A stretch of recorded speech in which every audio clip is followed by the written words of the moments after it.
La invasión napoleónica de España y la épica Guerra de Independencia, consecuencias y transformaciones del siglo XIX. La invasión napoleónica de España fue un acontecimiento histórico que tuvo lugar entre 1808 y 1814 y que supuso la ocupación militar de gran parte del territorio español por las tropas francesas al mando de Napoleón Bonaparte. Esta invasión desencadenó una serie de levantamientos populares y una guerra de resistencia contra el invasor, conocida como Guerra de Independencia, que se convirtió en una de las primeras guerras de liberación nacional de la historia.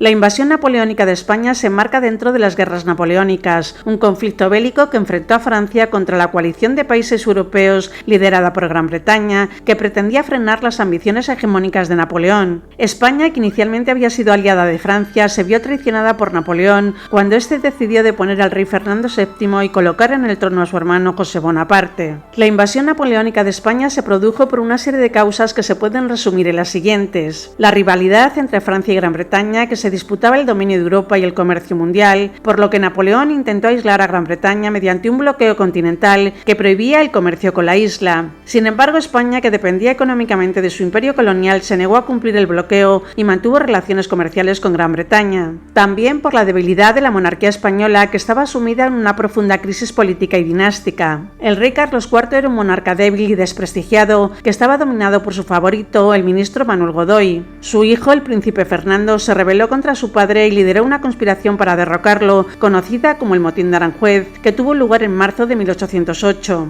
Por ello, Carlos IV abdicó en favor de Fernando, que se proclamó rey como Fernando VII. Sin embargo, Napoleón aprovechó la situación para intervenir en los asuntos internos de España y convocó a los dos reyes a Bayona, donde les obligó a renunciar a sus derechos al trono español y los sustituyó por su hermano José. E igualmente por la ambición de Napoleón, que pretendía extender su imperio por toda Europa y controlar la península ibérica, que era una posición estratégica para el comercio y la guerra. Napoleón consideraba a España como un país atrasado y corrupto que necesitaba ser modernizado y civilizado por Francia. Además, Napoleón quería utilizar España como base para invadir Portugal, que era el principal aliado de Gran Bretaña en el continente. La invasión napoleónica de España se llevó a cabo mediante una estrategia de engaño y violencia. Napoleón consiguió que España le permitiera el paso de sus tropas por su territorio con el pretexto de que iban a invadir a Portugal. Sin embargo, una vez dentro de España, las tropas francesas se fueron apoderando de las principales ciudades y fortalezas, como Pamplona, Barcelona, Madrid o Zaragoza. Napoleón también contó con la colaboración de algunos sectores de la sociedad española que vieron en él una oportunidad de cambio y progreso. Estos sectores fueron los llamados afrancesados, que eran principalmente intelectuales, funcionarios, comerciantes y militares que apoyaron al rey José y a las reformas que éste intentó introducir en España. La Guerra de Independencia fue la reacción del pueblo español ante la invasión napoleónica y la imposición de un rey extranjero. Fue una guerra de carácter popular, nacional y patriótico que movilizó a todos los sectores y regiones de España, desde las clases altas hasta las bajas, desde las ciudades hasta el campo, desde Cataluña hasta Andalucía. Fue también una guerra de carácter irregular que combinó la acción de los ejércitos regulares con la de las guerrillas y las partidas, que eran grupos de civiles armados que hostigaban al enemigo mediante emboscadas, sabotajes y ataques sorpresa. Fue, por último, una guerra de carácter ideológico que enfrentó a dos visiones contrapuestas de España, la de los afrancesados, que defendían el modelo napoleónico de modernización y centralización, y la de los patriotas, que defendían el modelo tradicional de soberanía y diversidad.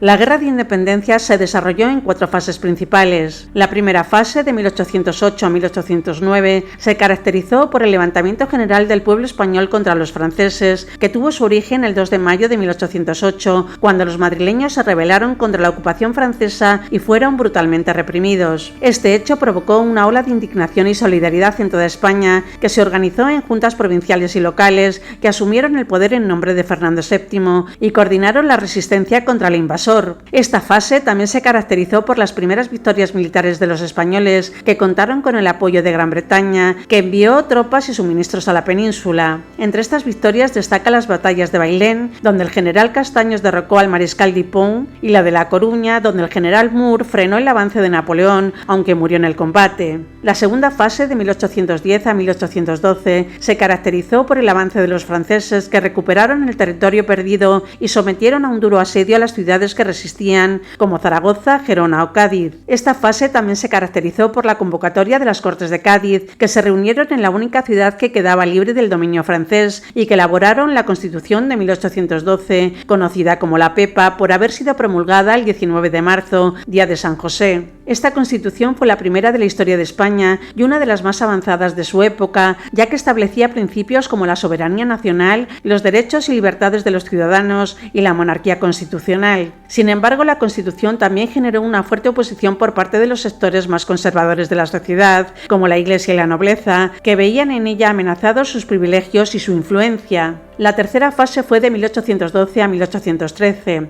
Se caracterizó por el retroceso de los franceses, que sufrieron una serie de derrotas decisivas por parte de los ejércitos aliados formados por españoles, británicos y portugueses al mando del duque de Wellington. Entre estas derrotas destacan la batalla de Salamanca, Arapiles y Vitoria, que obligaron a los franceses a abandonar Madrid y a replegarse hacia los Pirineos. Esta fase también se caracterizó por la difusión de la Constitución de 1812 por todo el territorio español, que fue jurada por muchas ciudades y pueblos y que supuso un intento de modernizar y unificar el país bajo un mismo marco legal y político. La cuarta fase fue de 1813 a 1814 y se caracterizó por el fin de la guerra y el restablecimiento del antiguo régimen. Tras la derrota de Napoleón en la batalla de Leipzig, que supuso el inicio de su caída definitiva, se firmó el Tratado de Valenciennes, por el que Napoleón devolvía el trono a Fernando VII, que regresó a España en marzo de 1814. Sin embargo, Fernando VII no reconoció la Constitución de 1812 ni las reformas realizadas por las Cortes de Cádiz y restauró el absolutismo monárquico, la Inquisición y los privilegios de la nobleza y el clero. Esto provocó una fuerte decepción y frustración entre los sectores liberales y patriotas que habían luchado por una España más moderna y democrática y que se vieron perseguidos y reprimidos por el rey.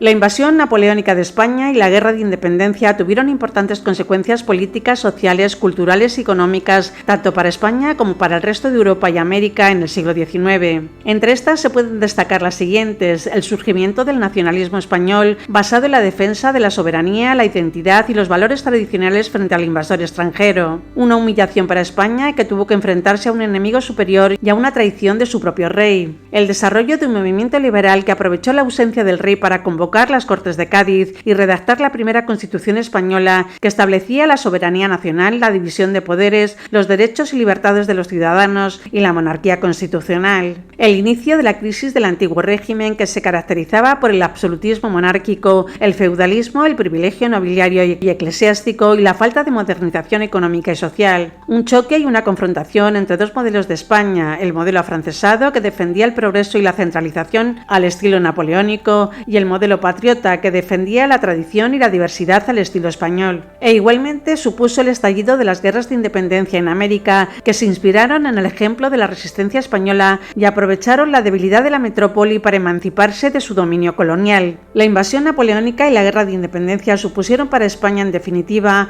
un cambio y una transformación al tener que afrontar las consecuencias de la guerra, la pérdida de su imperio colonial, la crisis de su antiguo régimen y el surgimiento de nuevos movimientos políticos, sociales y culturales que marcarían el siglo XIX español. Para Napoleón, las derrotas que le infligieron durante la invasión de España y en la guerra de independencia supusieron un grave revés para sus planes de dominar Europa y el mundo. Estas derrotas tuvieron varias consecuencias negativas para Napoleón. Le obligaron a desviar una gran parte de sus recursos humanos y materiales para intentar someter a España, lo que le restó capacidad para enfrentarse a sus otros enemigos como Gran Bretaña, Rusia o Prusia. Le hicieron perder prestigio y autoridad ante sus aliados y subordinados, que vieron que no era invencible y que podía ser derrotado por un pueblo que se levantaba en armas contra él. Le generaron una fuerte oposición y animadversión por parte de los españoles, que le consideraban un tirano y un usurpador, y que le resistieron con gran ferocidad y una tenacidad que él no esperaba ni comprendía. Le inspiraron una profunda frustración y rencor hacia los españoles, a los que despreciaba y odiaba, y a los que trató con una crueldad y una violencia que le granjearon el repudio de la opinión pública europea. Estas derrotas además sirvieron de estímulo y ejemplo para otros pueblos que se rebelaron contra su dominio, como los portugueses, los alemanes o los rusos, que se inspiraron en la resistencia española y que aprovecharon su debilidad para liberarse de su yugo. Las derrotas de Napoleón en España no fueron los primeros reveses en sus planes de dominar Europa y el mundo, pero sí fueron las más importantes y decisivas. Antes de invadir España, Napoleón ya había sufrido algunas derrotas y dificultades en otros escenarios, como en 1798, cuando Napoleón fracasó en su intento de conquistar Egipto y Siria, o en 1805, cuando Napoleón sufrió una gran derrota naval en la batalla de Trafalgar, que enfrentó a la flota franco-española contra la flota británica al mando del almirante Nelson. O también en 1806, cuando Napoleón tuvo que hacer frente a la guerra de la Cuarta Coalición que formaron Prusia, Rusia, Suecia y Gran Bretaña para frenar su expansión por Europa. Estas derrotas y dificultades, sin embargo, no fueron suficientes para detener a Napoleón, que siguió siendo el amo de Europa y el temor de sus rivales. Pero la invasión de España fue la que supuso el principio del fin para Napoleón, que acabó siendo derrotado definitivamente en 1815 en la batalla de Waterloo, ya que la invasión de España le hizo perder una gran cantidad de recursos y prestigio y le debilitó frente a sus otros enemigos, que aprovecharon su vulnerabilidad para atacarle. La invasión de España fue, por tanto, el mayor error y el mayor revés de Napoleón en sus planes de dominar Europa y el mundo.